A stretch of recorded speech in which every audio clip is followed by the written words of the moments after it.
चलिए बच्चों, तो आज आगे हम लोग चलेंगे। एल्डोल कंडेंसेशन हमने कंप्लीट कर लिया है। अब आगे हम लोग पढ़ेंगे क्रॉस एल्डोल कंडेंसेशन, है ना। तो क्रॉस एल्डोल कंडेंसेशन कैसे होगा भाई? तो इसके नाम में ही इसका अर्थ छुपा हुआ है, क्रॉस एल्डोल। एल्डोल में क्या होता था? दो सेम मॉलिक्यूल होते थे एल्डिहाइड के। क्रॉस एल्डोल में क्या होगा? दो अलग अलग एल्डिहाइड के मॉलिक्यूल होंगे, ठीक है। बाकी सब कुछ सेम रहेगा। तो आज हम लोग हेडिंग देंगे क्रॉस एल्डोल कंडेंसेशन। क्या होता है देखते हैं। When two different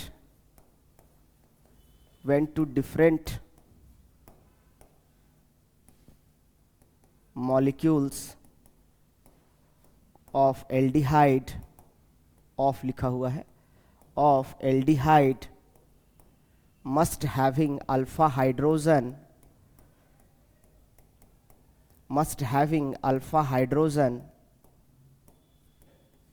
combined together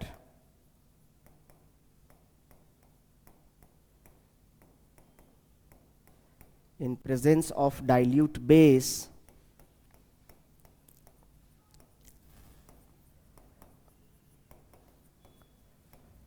four products are possible। तो यहाँ पर 4 प्रोडक्ट संभव हैं। 4 products are possible। This is cross aldol condensation. वहाँ एक प्रोडक्ट बनता था, यहाँ 4 बनेगा। क्रॉस एल्डोल कंडेंसेशन एग्जाम्पल से समझते हैं। एग्जाम्पल लेते हैं। अच्छा, इस बात को एक बात ध्यान देना है कि क्रॉस एल्डोल अगर आप लेक्चर देख रहे हैं तो मैं आशा करता हूं कि आपने एल्डोल कंडेंसेशन को देख लिया होगा। एल्डोल कंडेंसेशन आप पढ़ लिए हैं, तभी आप क्रॉस एल्डोल में आए हैं। बिना एल्डोल पढ़े अगर आप क्रॉस एल्डोल में आए हैं तो आपको समझ में नहीं आएगा। पहले आप एल्डोल को समझिए, तब आपको क्रॉस एल्डोल समझ में आएगा, ठीक है। अगर आप एल्डोल नहीं देखे हैं तो पहले एल्डोल का लेक्चर कंप्लीट करिए, वो समझिए, तब आपके लिए क्रॉस एल्डोल है। बिना एल्डोल समझे क्रॉस एल्डोल कैसे समझ में आएगा? एग्जाम्पल लेते हैं। CH3CHO, ये एक एल्डिहाइड है और इसके साथ एक दूसरा एल्डिहाइड लेना है। वहाँ पे दोनों सेम मॉलिक्यूल लेते थे, इस बार अलग अलग लेंगे। CH3CH2CHO, दो एल्डिहाइड अलग अलग हैं, ठीक है। इसका भी 2 मॉलिक्यूल रहेगा और इसका भी 2 मॉलिक्यूल रहेगा और ये डाइल्यूट बेस के साथ ट्रीट करेंगे। DIL मतलब डाइल्यूट बेस, कोई भी सोडियम हाइड्रोक्साइड हो सकता है। तो यहाँ पे 4 प्रोडक्ट बनने की संभावना है, 4 पॉसिबल प्रोडक्ट्स। यहाँ 4 पॉसिबल प्रोडक्ट्स हैं। एक एक करके चारों को देखते हैं कैसे बनेगा। यहाँ तक नोट डाउन करिए। 4 प्रोडक्ट कौन कौन से बनेंगे ये देखते हैं। ये थोड़ा लंबा रिएक्शन है, एग्जाम में नहीं पूछा जाता है, एग्जाम में ऑब्जेक्टिव टाइप ही पूछा जाएगा, तो ध्यान देना है। ये 2 कार्बन का एल्डिहाइड है तो इसका नाम क्या हो जाएगा? एसीटल्डिहाइड या इथेनॉल। और ये 3 कार्बन का एल्डिहाइड है, इसलिए इसका नाम क्या हो जाएगा? प्रोपेनॉल, ठीक है। अब चलते हैं।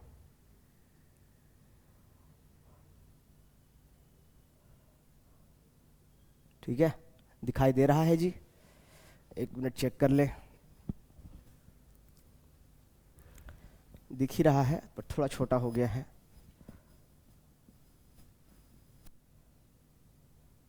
ठीक है।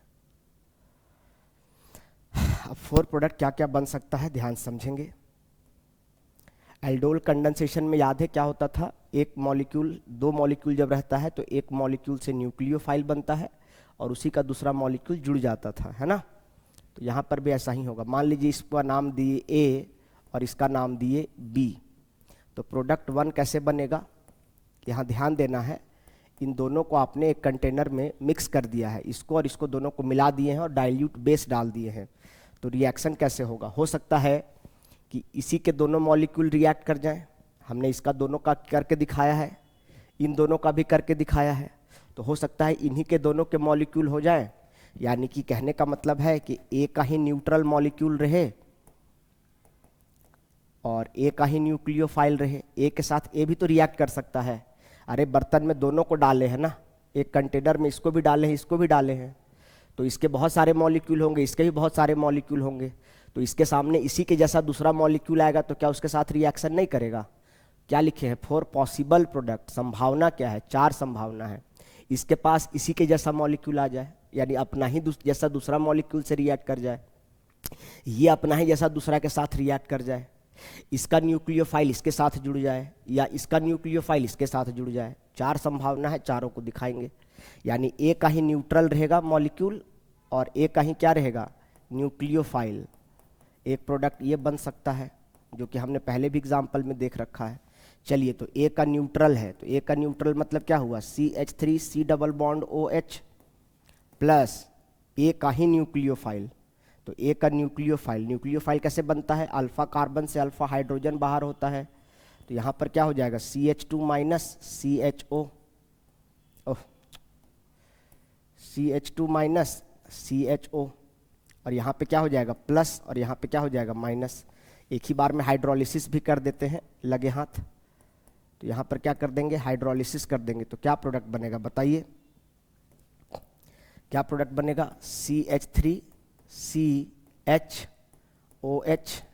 जहाँ एल्डिहाइड है वहाँ एल्कोहल आ जाएगा, और उसके साथ क्या कनेक्ट हो जाएगा? दूसरा मॉलिक्यूल कनेक्ट हो जाएगा, CH2 CHO। एक प्रोडक्ट ये बन सकता है। नहीं, दूसरा क्या संभावना है भाई? दूसरा प्रोडक्ट क्या बन सकता है? प्रोडक्ट 2 क्या बन सकता है? दूसरा प्रोडक्ट, इस बार मान लेते हैं कि बी का ही मॉलिक्यूल न्यूट्रल लेते हैं, इसको बी बोल रहे हैं। बी का मॉलिक्यूल न्यूट्रल और बी के ही न्यूक्लियोफाइल के साथ रिएक्ट करेगा। 2 स्टेप में होता है, पर हम एक ही स्टेप में दिखाने का कोशिश कर रहे हैं, लंबा हो जाएगा ना बहुत ज़्यादा, इसीलिए। तो बताइए, बी का न्यूट्रल, तो बी का न्यूट्रल लेंगे तो कैसा दिखेगा? CH3 CH2 CHO को खोल के लिखेंगे ऐसा, C double bond OH plus, इसके साथ क्या लेंगे? बी का ही न्यूक्लियोफाइल, और न्यूक्लियोफाइल हमेशा अल्फा कार्बन से बाहर होगा। तो इसको लिख सकते हैं क्या? CH2 के जगह CH माइनस CH3 CHO। अब इन दोनों को कनेक्ट कर देंगे, ये प्लस का साइन है ना? तो बताइए क्या प्रोडक्ट बनेगा? क्या प्रोडक्ट बनेगा? देखिए जरा, इसका प्लस, इसका माइनस, इसका प्लस, ये माइनस कनेक्ट हो जाएगा, तो क्या प्रोडक्ट बनेगा? हाइड्रोलिसिस भी करते जाना है, ठीक है? H plus H2O। तो क्या प्रोडक्ट बनेगा? CH3 CH2 CHOH। ये पहला मॉलिक्यूल से आया, और दूसरा में क्या कनेक्ट हो जाएगा? ये येलो वाला जो है वो कनेक्ट हो जाएगा, CH3, और क्या हो जाएगा? CHO हो जाएगा। दूसरा प्रोडक्ट बना, नाम अलग अलग है तो प्रोडक्ट अलग अलग माना जाएगा। इसी प्रकार तीसरा प्रोडक्ट क्या बन सकता है? देखिए, तीसरा प्रोडक्ट क्या बनेगा? इस बार तीसरा प्रोडक्ट क्या बनेगा? मान लेते हैं कि ए न्यूट्रल है, ए क्या है? न्यूट्रल, और बी का मॉलिक्यूल से क्या बना है? न्यूक्लियोफाइल। ए न्यूट्रल और बी का न्यूक्लियोफाइल आपस में जुड़ रहा है, तो एक प्रोडक्ट बनने की संभावना है। एनालाइज कीजिए, दिमाग को शांत रखिए। ए का न्यूट्रल, यानी ए का न्यूट्रल, चलिए, तो ए का न्यूट्रल हो गया CH3 C double bond OH plus, इसके साथ क्या? बी का न्यूक्लियोफाइल। तो बी का न्यूक्लियोफाइल ले लेंगे, तो बी का न्यूक्लियोफाइल ये वाला है, तो क्या हो जाएगा? CH माइनस CH3 CHO, और साथ में क्या कर देंगे? हाइड्रोलिसिस कर देंगे। तो ये दोनों प्रोडक्ट आपस में जुड़ जाएंगे, है ना? और जुड़कर क्या बनाएंगे बताइए? CH3 CHOH, यहाँ पे प्लस माइनस हुआ होगा, और इसके साथ क्या कनेक्ट हो जाएगा? येलो वाला मॉलिक्यूल कनेक्ट हो जाएगा। क्या कनेक्ट हो जाएगा? CH3 CHO कनेक्ट हो जाएगा। हो जाएगा कि नहीं हो जाएगा? एक और प्रोडक्ट क्या बन सकता है? इसका यहाँ तक स्क्रीनशॉट ले लीजिए या लिख लीजिए इसको, जगह नहीं है, थोड़ा बोर्ड को ऊपर करूँगा, मैं स्लाइड करूँगा। तो एक और प्रोडक्ट क्या जा सकता है? देखिए,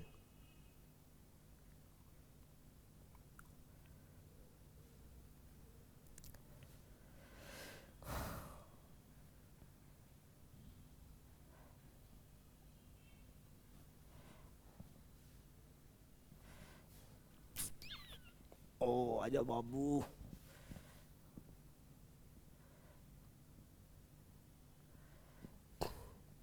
एक और प्रोडक्ट क्या बन सकता है? प्रोडक्ट 4 मान लीजिए बनाएंगे, तो क्या बनेगा?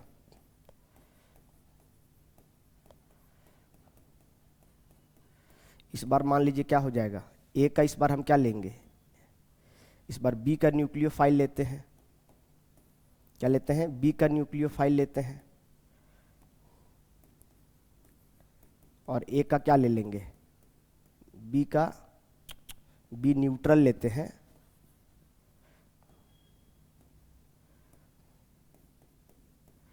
और इस बार क्या करेंगे, ए का न्यूक्लियोफाइल के साथ जोड़ देंगे।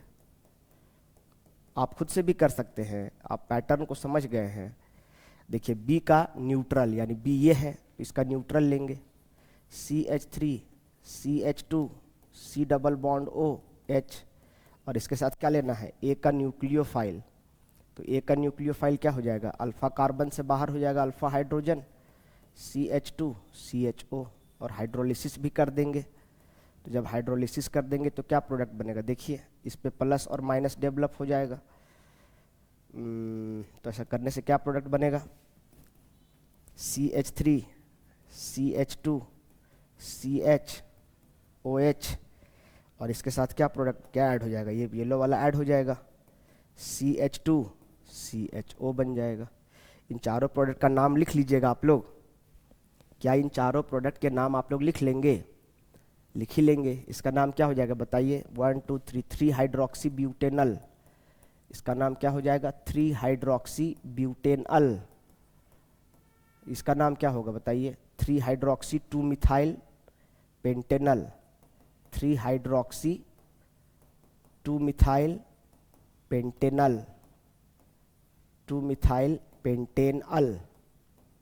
नाम अलग है तो प्रोडक्ट अलग, इसका नाम क्या हो जाएगा, 3 hydroxy 2 methyl, 3 hydroxy 2 methyl, 3 hydroxy 2 methyl butanal, और ये क्या बन जाएगा, 1 2 3 4 5, okay, 3 hydroxy Pantanal, 3 hydroxy Pantanal. एक का भी नाम सेम नहीं होगा, देख लीजिए सब अलग अलग बनेगा। कोई भी प्रोडक्ट चारों में से एक भी प्रोडक्ट सेम नहीं होगा, सब अलग अलग प्रोडक्ट होगा।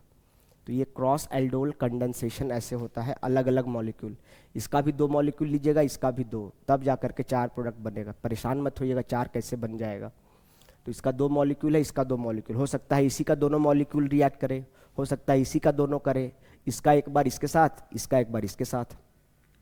ठीक है, स्क्रीनशॉट ले लीजिए इसका जी। ठीक है, चलें आगे। अब तो क्रॉस एल्डोल कंडेंसेशन हो गया।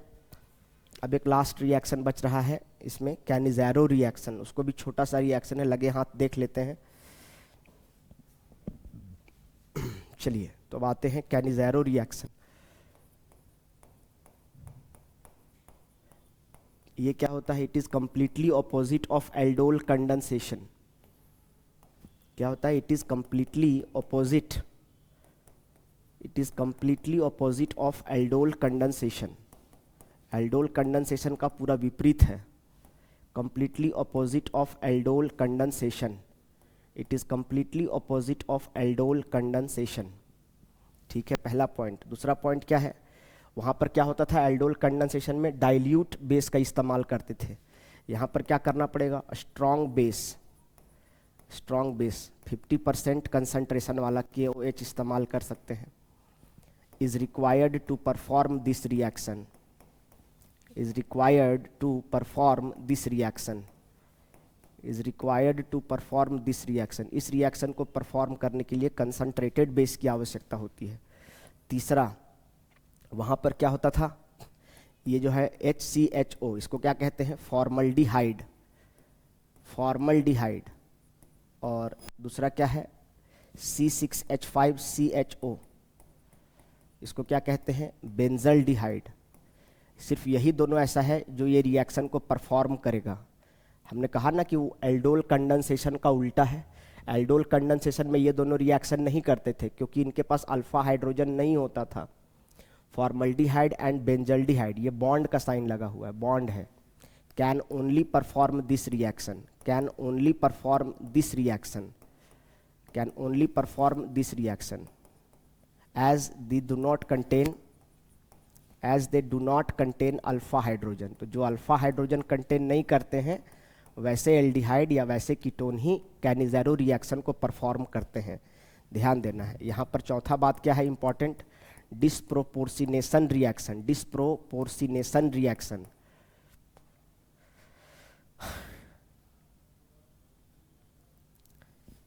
डिस्प्रोपोर्शनेशन रिएक्शन ये क्या होता है, अ टाइप ऑफ रेडॉक्स रिएक्शन, एक तरह का रेडॉक्स रिएक्शन है ये। रेडॉक्स रिएक्शन क्या होता है, जिसमें ऑक्सीडेशन और रिडक्शन दोनों होता है।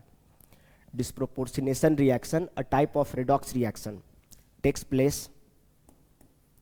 Place in this reaction. इसका मतलब क्या होता है, डिस्प्रोपोर्शनेशन रिएक्शन का मतलब क्या होता है, दैट इज सेम स्पीसीज यहाँ पर कौन होगा, aldehyde. Same species undergo oxidation as well as reduction. Same species का ही ऑक्सीडेशन होगा और सेम स्पीसीज का ही रिडक्शन होगा, यानी एल्डिहाइड का ही ऑक्सीडेशन होगा और एल्डिहाइड का ही रिडक्शन होगा। और आपको पता होना चाहिए, अगर आपके पास एल्डिहाइड है और अगर एल्डिहाइड का आप ऑक्सीडेशन कर दीजिएगा, क्या कर दीजिएगा, ऑक्सीडेशन, तो एल्डिहाइड के ऑक्सीडेशन से क्या बनेगा, कार्बोक्सिलिक एसिड। क्या बनेगा, कार्बोक्सिलिक एसिड। कार्बोक्सिलिक एसिड मतलब क्या, RCOOH, है ना।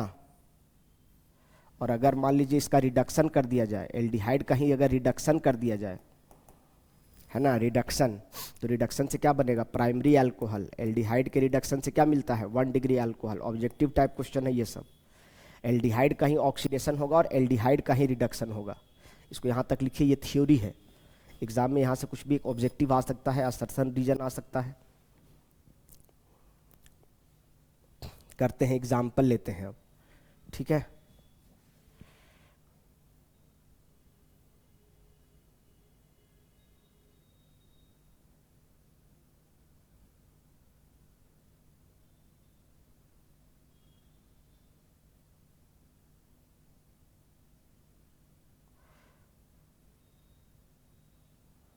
चलिए एग्जाम्पल लेते हैं। मान लीजिए आपके पास है फॉर्मल्डिहाइड HCHO, या इसको बोलेंगे मिथेनल। क्या बोलेंगे, मिथेनल। और यहाँ पे क्या लेंगे, स्ट्रॉन्ग बेस। इसका 2 मॉलिक्यूल लेंगे, स्ट्रॉन्ग बेस लेंगे, 50% कंसंट्रेशन वाला KOH लेंगे। तो ऐसा करने से क्या होगा, मिथेनल का रिडक्शन होगा, तो ये क्या बन जाएगा, मिथेनॉल बन जाएगा। क्या बन जाएगा, मिथेनॉल, एक मॉलिक्यूल। और दूसरा मॉलिक्यूल से क्या बन जाएगा, मिथेनोइक एसिड, HCOOH। इसको कहेंगे फॉर्मिक एसिड, या इसी का दूसरा नाम होता है मिथेनोइक एसिड। इसका दूसरा नाम क्या है, फॉर्मिक एसिड, है ना। इसका नाम क्या है, फॉर्मल्डिहाइड। मिथेनॉल का दूसरा नाम क्या होता है, कॉमन नेम अगर पूछेगा तो इसका कॉमन नेम है फॉर्मल्डिहाइड। एक कार्बन को IUPAC में मिथ कहते हैं और कॉमन में फॉर्म कहते हैं, ठीक है। इसी प्रकार दूसरा मान लीजिए आपके पास है बेंजल्डिहाइड, CHO, ये हो गया बेंजल्डिहाइड। इसके पास भी अल्फा हाइड्रोजन नहीं है। यहाँ पर भी क्या लेंगे, स्ट्रॉन्ग बेस। इसका 2 मॉलिक्यूल लेना है ना, 2 मॉलिक्यूल। तो ऐसा करने से क्या होगा, एक बार बेंजाइल अल्कोहल बन जाएगा, है ना। क्या बन जाएगा, बेंजाइल अल्कोहल, बेंजाइलिक कार्बन। ये बेंजीन से जो कार्बन डायरेक्ट कनेक्ट होता है, ये वाला, इसको कहा जाता है बेंजाइलिक कार्बन। और बेंजाइलिक कार्बन पे अल्कोहल लगा हुआ है, इसीलिए इसका नाम क्या हो जाएगा, बेंजाइलिक अल्कोहल। और साथ में क्या बन जाएगा, बेंजोइक एसिड। 2 मॉलिक्यूल में से एक मॉलिक्यूल का ऑक्सीडेशन हो जाएगा और एक मॉलिक्यूल का रिडक्शन। ऑक्सीडेशन से बन जाएगा कार्बोक्सिलिक एसिड यानी बेंजोइक एसिड, और रिडक्शन से बन जाएगा बेंजाइल अल्कोहल, ठीक है। तो ये ध्यान देना है, वो स्ट्रॉन्ग बेस लिखा हुआ है, स्ट्रॉन्ग, ठीक है। तो ये हो गया कैनिज़ेरो रिएक्शन। इस एग्जाम में क्या ध्यान देना है, सिर्फ यही 2 एल्डिहाइड जिसके पास अल्फा हाइड्रोजन नहीं होते हैं, फॉर्मल्डिहाइड एंड बेंजल्डिहाइड, यही दोनों इस रिएक्शन को परफॉर्म करते हैं। इसमें डिस्प्रोपोर्शनेशन रिएक्शन होता है, यानी सेम ही स्पीसीज ऑक्सीडेशन में जाता है, सेम ही स्पीसीज रिडक्शन में जाता है, ठीक है। और ऑक्सीडेशन की वजह से एल्डिहाइड कार्बोक्सिलिक बन जाता है और रिडक्शन की वजह से एल्डिहाइड प्राइमरी अल्कोहल में ट्रांसफॉर्म हो जाता है। नोट डाउन कर लीजिए इसको,